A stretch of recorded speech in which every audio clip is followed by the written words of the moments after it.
Wyatt on Patreon wants to know what Which, by the way, is everybody, Wyatt, really appreciate you and all of the Patreon. We are going to have a brand new set of, what do you benefits? call them? Perks? Benefits perks for being a member of the Patreon. That will be released in the new year here, but we do appreciate everybody. And right now, I know one of the big advantages is you always get on mailbag. If you send us a DM in your Patreon, you get Within bumped to the top reason. within reason. I mean, We haven't had any unreasonable yeah, comments don't yet. message us on Trevor Bauer and expect Yeah, us we to if read you're your gonna comments. constantly try to get us to talk Trevor Bauer, you're out. We're canceling your subscription. All right, let's this one here from Wyatt. So Wyatt says, I hear the term, quote, playoff experience used a lot when it comes to certain players, for example, Kevin Kiermaier. And I was just wondering if you guys could explain with a little more detail what kind of scenario or situation would KK's playoff experience help the Jays when they are in the actual playoffs? I have so much value personally I put into experience. I truly think and this could just be from 15 years of stand-up comedy, and I know how difficult it is to accumulate the experience needed to react in the way you should react when throwing an obstacle or throwing something that you haven't seen before. So often when it comes to any profession, you can learn the basics quickly, but you can only learn the little minutiae by actually experiencing that and going through it. So I'm going to give an example here that all Blue Jays fans will remember. 2015, the Toronto Blue Jays are in Game 5 of the ALDS, facing off against the Texas Rangers, the hated Rangers. Seventh inning,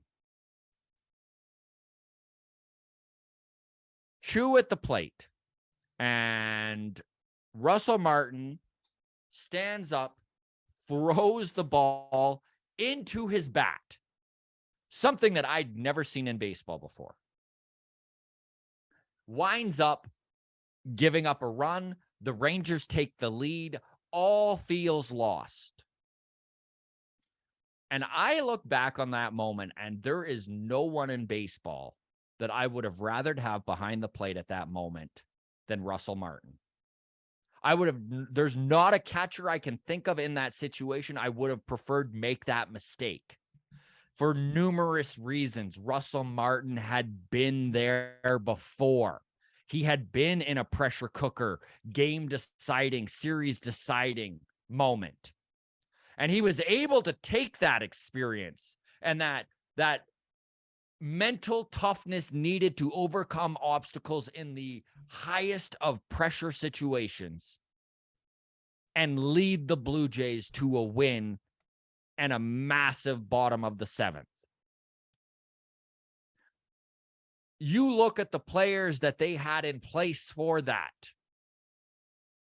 and it was all sorts of experience across the board. So when playoff experience gets brought up, by no means is it everything. By no means is it everything. But you don't know how to react in a situation unless you have been there before. And I think that Kevin Kiermaier being added to this team is doing just that. It's adding to the library, the encyclopedias they have of how to deal with certain situations. I know that's a very old reference, but like it's Google search. It's how do you deal with this? And there being someone who can answer that. That is massive. Anything to add here, Adam? I'm talking myself in a circle. You're muted still. Good catch. Hey, Had a sneeze in the middle of your rant, anyone so on anyone on audio had zero idea. all right, well now they do. All right. peek behind the curtains. So Russell Martin, yeah, great example. Calming presence in a disaster of a situation. Um, was it Rougned Odor who had like 3 errors in the next inning? Yes. Yes. Kind of just a contrast of lack of playoff experience. Like just Mhm. sometimes the moment is too big for a guy. Uh, Russell Martin had, I think, close to 60, 58 playoff games in the postseason. All that time, Dodgers, Pirates, even the Pirates went to the playoffs with Russell Martin. How good was Russell Martin? Anyways, Right? um, George Springer, 65 postseason games. That's good playoff experience. Obviously, Yes. World Series rings with the Houston Astros. Kevin Kiermaier, 29 playoff games. That's a lot. It is. Like, it doesn't sound like a lot, but it is, over the course of 4 or 5 seasons, right? It is, I'm going to tread carefully here because I love Alek Manoah, but he pitched the opening game of that series against the Mariners. Zero playoff experience for Alek Manoah. Didn't have his A game. I'm not about to say the moment was too big for him or anything like that, right? But playoff experience does matter. And I do think that even just having that one game under his belt is going to make a world of difference going into next year for Alek Manoah, Mhm. Fingers crossed, we make the playoffs, take nothing for granted. Another great example of playoff experience is the Bo and Springer collision in center field in that game 2 of the wild Sure. card series, right? Because now Bo Bichette, he's going to read, and it does suck. Listen, it sucks that this is a moment that had to be experienced, but truly, he will never forget it. And he will always know the score in the game. He will understand that in a situation like that, you're up by 3. And if 2 guys score, you still have the lead and you don't have to go all out to make that play. Yeah, okay, so you're saying that collision he's going to learn from and he's not going to do the same next. I do. Yeah. Oh, gross.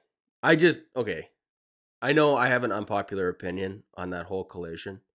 It was a absolute freak accident. Like it was as Of crazy of an course. incident as the Russell Martin throws the ball. So that's a great story that you started with because it all comes full circle. It is as one in a million as it gets.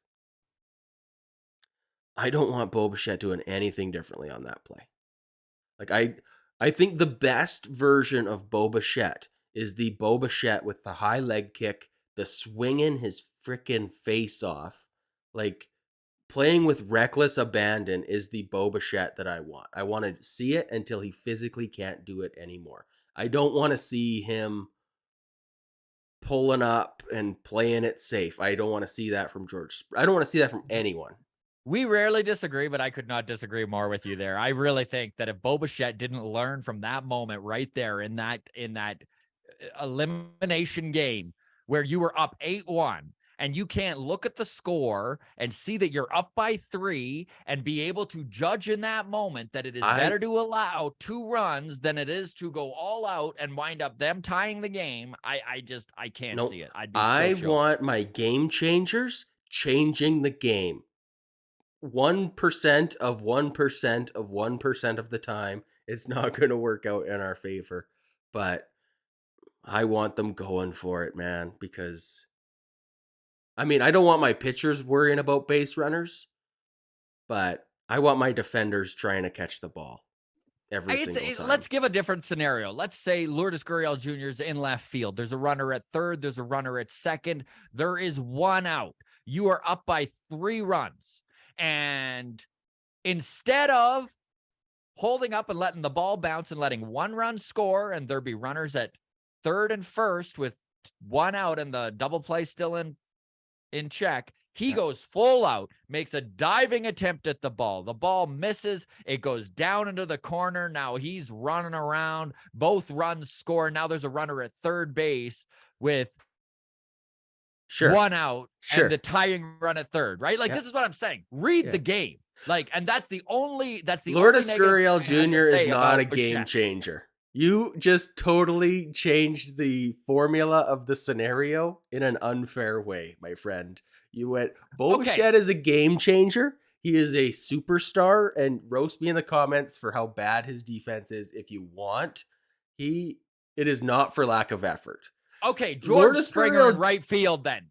Sure. Different example. George Springer, whatever. I want George Springer diving for the ball. He is a great defender. One out and run it. No, you don't. Whatever. No, not if reading the game. Okay, there is situational baseball. If he thinks he has a chance at making it, I'm going to trust George fucking Springer's opinion to think he can get it. I've never seen George Springer lay out for a ball that's gone past him. I have with Lourdes Gurriel Jr. Anything that touches the ground is a scary play for Lourdes Gurriel Jr. George Springer, if he thinks he can get to it, I don't see him diving for a ball that he can't get. If he thinks he can do it, absolutely. I'm glad he went for it. Okay, I used the wrong name. That was not why I brought up that example. I'm just saying that I don't give a shit who it is, superstar or not. I want you to be able to look at the scoreboard, realize where you are in the game, and make the right play based on the situation and that's what Bo Bichette's only mistake was in that scenario, in my opinion, was there was no need for him to go all out when there was still up by 3 and you're just anyways. All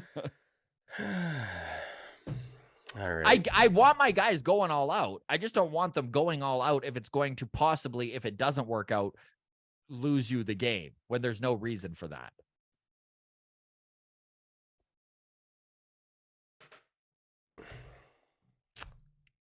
I'm speechless right now. I'm glad we disagree on this. People in the comment section, let us know where you stand on all this.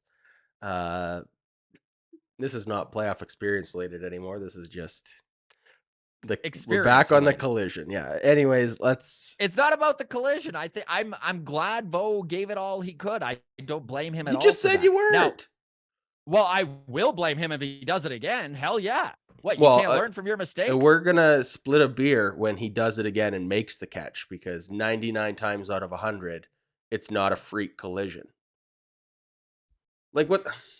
A non-alcoholic beer. A non-alcoholic beer. There you go. We'll split some diesel in the parking lot. All right, let's move on from there, shall we, Scott? Sure. We really appreciate all of you within the walk-off community. This thing continues to grow and become an animal of its own. It's a little bit overwhelming, but honestly, we love talking Blue Jays baseball and all the interaction that you folks are involved with us. Thank you so much. Discord, feel free to join it. That is always free. The show, or the link is in the show notes. You can follow us on Twitter at Walk Off Podcast, on Instagram, the Walk Off Podcast. And if you are watching on YouTube currently and you're not subscribed, we'd really appreciate if you hit that subscribe button. All the best, everybody. Cheers.